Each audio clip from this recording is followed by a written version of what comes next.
can't tell you how often players come in complaining that they're coming over the top and slicing the golf ball.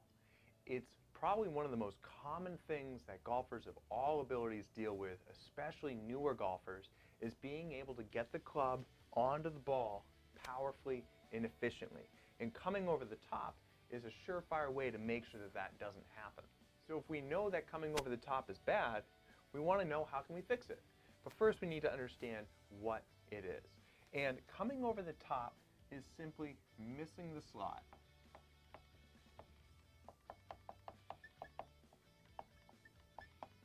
So what does that mean, missing the slot?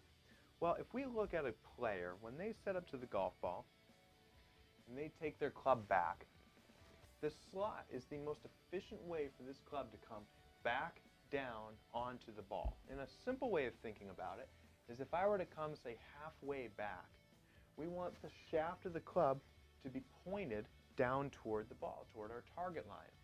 Now, a lot of players can do this, but it's how they get back down to the ball that creates the problem. And what we'd love to see is for the club to trace down the line that it took to get up there, but coming over the top is super common, where the club will then come out in front. And this causes all sorts of problems, but mainly the slice. And a lot of players do deal with a slice. So we know that coming over the top is missing that slot. We're literally coming over the top of the slot, which causes a slice. Why does this happen? Well, it happens for two reasons. The first one is hip rotation, and the second is core control.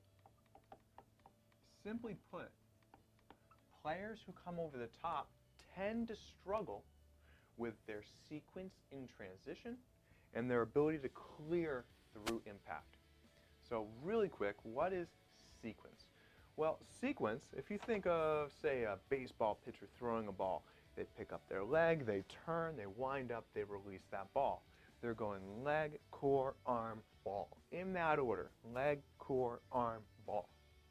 It'd be weird to see a professional pitcher do this. Hand, arm, foot, core, right, it's all off. It doesn't look right. But in the golf swing, this happens all the time.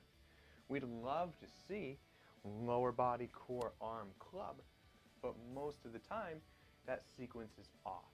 And players who start with the club or the hands or their arms first tend to have that club come out in front of them, they come over the top, they slice the ball. So what we need to be able to do is control that. We need to be able to get lower body first, core, arm, club down into the ball, and we need to be able to get out of the way as we do that. And that's what we're talking about here with this over-the-top swing fall. So let's break this down. Hip rotation, super important. We've talked about this in other protocols. First things first, if we're working the mobility of a hip, is we need to activate the muscles that surround the hip, and that's our glutes. So we're going to start with glute activation. And once those muscles surrounding, got to spell it correctly, once the muscles surrounding the hips are active, then we can start to make change. We're going to make change, in this case, with a mobility exercise called the Rainbow of Happiness. And it does require a foam roller, tennis ball, lacrosse ball, PVC pipe, firm basketball, anything like that. But we are going to need a tool to go through the Rainbow of Happiness. And then we're going to finish with a frog stretch. And if you don't have the tools to do a Rainbow of Happiness, just spend a little bit more time on these other two, and we'll get a foam roller over time. Now the other side of it is the core control. And we need to be able to clear through. We need to be able to create that good sequence. So we're going to do something called a Stork Twist. Great for balance, great for coordination, great for hip rotation. And then we want to get into a little bit more, let's say, stability, and we're going to do some clear throughs. Now, a clear through is a great exercise once you've gotten the rotation to happen in the body of training your body to clear through while remaining in a good posture through impact. And then the last piece is part mobility, part strength and stability. And this is a tall, kneeling, step up progression. And there's multiple exercises to that progression, and we'll teach you just the highlights of how to go about that. But by the time you're done and your glutes are active, your hips are open, and you've learned how to clear through impact, this tendency of coming over the top and slicing the ball tends to take care of itself. I can't tell you how many times I've given a lesson where somebody came in and said, "Blaine, I'm slicing the ball." And I said, "Great, we're going to work on your hips," and the slice went away. Okay, now this isn't a guarantee of anything. Just because you have the mobility doesn't mean you have the motor control to make that change, but I can almost guarantee you that if you don't have the mobility, you can't develop that motor control. And so we need to take care of the chicken before we get to that egg.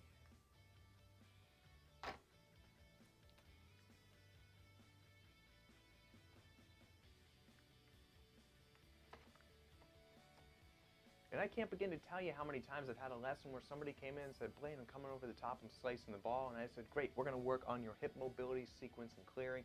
And the slice takes care of itself.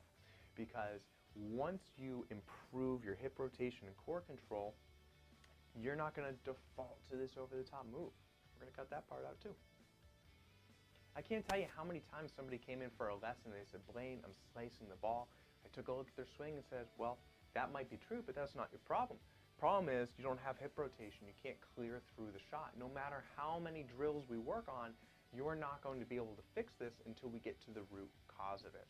Now, having the mobility to do this doesn't guarantee that you have the motor control to do it, but I can almost guarantee you that if you don't have the mobility, you can't develop the proper motor control, because we need to make sure that you have that range of motion before you can use it. One of the most important things any golfer can learn how to do is learn how to activate your glutes. These are super powerful muscles, and they're responsible for generating big swings and for protecting your lower back. But we need to get them turned on. So we're going to lay down on the floor, on our back, and you're going to put your hands under your butt cheeks. You can go palms up, palms down, either is fine. And we're just going to spend some time getting our butt to squeeze and our hands underneath there so that we can feel that sensation and get some feedback. If you want to close your eyes, that can help. But what we're going to do is squeeze both your butt cheeks as hard as you can. 3, 2, 1, and then turn them off. And then squeeze just your right cheek as hard as you can. 3, 2, 1, and turn it off. Then your left cheek. 3, 2, 1, turn it off. Now we're going to turn them both back on, and we're going to see if we can turn just the right one off. Either you can or you can't. Turn it back on, and try to turn your left one off, and then back on.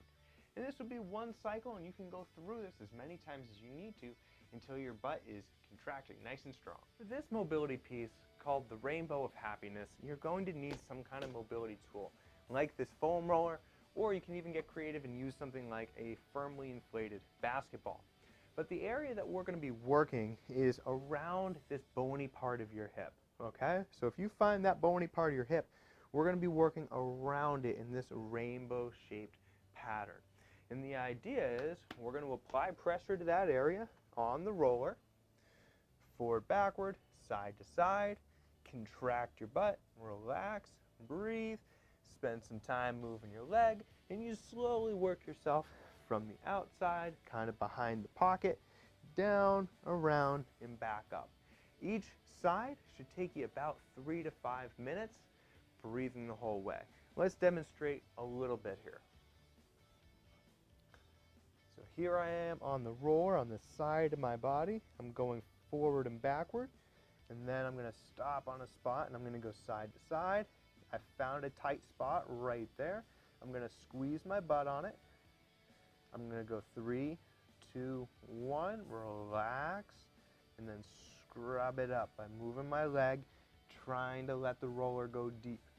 And then I move a little bit, and I find a new spot. There it is. I'm going to squeeze my whole leg, including my butt, on that spot. I'm going to breathe. 3, 2, 1, relax completely, let the roller go in deep, and then scrub it up. Then I can move on to the front of the hip, and then onto the inside of the hip. And we're just going to repeat that process again for at least 2, but ideally 3 to 5 minutes per side, and you'll see a massive change that you'll feel for days. This next stretch looks weird, but I promise you it's one of my absolute favorites for getting your hips open, and it's called a frog stretch. And what we're going to do is we're going to get onto our hands and knees and start by getting your knees as wide as they can go. Now don't force it. Now you might find that if you walk your hands forward a little bit, you can get a little bit wider, and that's okay. At this point, it doesn't matter about where your feet are, whether they're out or in, just go wherever is comfortable. Then we're going to push ourselves forward and backward, opening up the hip and squeezing the butt when you find some tight spots. Ultimately, we're going to start to work in what I call a W pattern, where our chest goes up to the right, down, out to the left, okay? And then our feet start to go with it, okay? And we're just turning against our hips. Now, what I'm doing right now, what I'm demonstrating is a very advanced version of the frog stretch. My big warning is don't go too far too quick. Take your time. This is one where patience will reward you. Don't just rush through it. There's a lot of really cool stuff that can happen if you spend the time. So start where I showed you at the beginning and only progress farther if your body will allow you. The biggest key here is doing it consistently over time. It's better to do it for 2 minutes, 3 to 4 times a week than for 10 minutes once a month, okay? So just show up and keep sticking with it, and I promise you, you will be hard-pressed to find a better hip opening stretch. Grab a golf club, everybody, because it's time for some Stork Twists. We're going to use our golf club for stability, but we don't want to rely on it, okay? What we're going to do is we're going to take our right foot and bring it up onto the inside of our left leg, both hands on the top of the club. We're going to try to rock our hips back and forth, side to side, keeping our foot flat and keeping our chest forward. Now the key here is making sure that it's the hip that's doing the turning, not just the knee pivoting, okay? I'll show you an example on the other side. What we want to see is that the entire hip is what's doing the turning. You may feel like just pivoting this knee is doing something, but if you look at my belt buckle, it hasn't moved. So make sure it's the belt buckle that's doing that moving. Remember, this is just for stability. It's not a crutch. Try to keep your upper body stable, foot flat, and then move from that hip. And that's a Stork Twist. Grab golf club because it's time to do some clear throughs. A super simple exercise for getting you to feel what it's like to clear through a shot. In fact, this exercise is exactly what I just did. We're going to take our golf club and we're going to stick it an arm's length away. I'm a right-handed golfer, so my left hand is on top, and I'm going to build my stance. If I were swinging a driver, it'd be this wide. If I were swinging, say, a wedge, it would be this wide. But we're going to get into our stance. We're going to keep this arm straight as we bend our body down, and we try to clear through. As we're clearing through, I'm gently pushing down with my left arm, and I'm turning myself through, trying to reach as far as I can, feeling a stretch down the side of my body, and breathing while I'm in that position. We want to do it on both sides so that we're nice and symmetrical, and we want to do it a few times each side to make sure that we're seeing the change we're looking for. Grab a golf club because it's time to do some tall kneeling step outs, which is a great exercise for teaching the upper body and the core to remain stable while the legs are the ones that are doing the work. We're going to take the club, we're going to stick it overhead. It's okay if your arms bend a little bit. That's not the point here. The point is that it stays super stable. Don't let it come forward, backward, or twist around or anything like that. Now what we're going to do is we're going to just simply bring our right foot out in front of us, put it back down. Bring our left foot out in front and put it back down. And just go back and forth. Again, trying to keep the upper body as still as you can and let just the lower body do all that work. If you found any of this information helpful, please go to tourshotgolf.com to check out and learn more. And then check me out on the social medias at Facebook. Come into my free Facebook group, the Mobilitas Movers, or check me out on Instagram or YouTube, both at TourShotGolf. Move better, play better.